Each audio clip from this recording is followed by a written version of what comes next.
In this video, I will guide you on how to switch avatar on Roblox for free. First, open Roblox on your device. Now, join any game. In my case, I'm joining Tower of Hell. Now, you want to wait for the game to fully load. Now, you want to click on the three lines menu icon. Here, find the option of Switch Avatar. Now, you can choose any avatar you already own. Confirm the respawn prompt to switch to that avatar in-game. Now, the second method is you want to join the required Roblox group.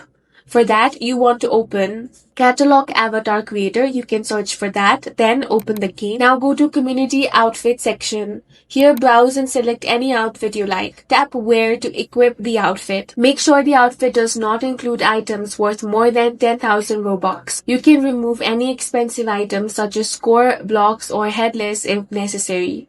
Then you want to open the in-game chat and type /lias_donate.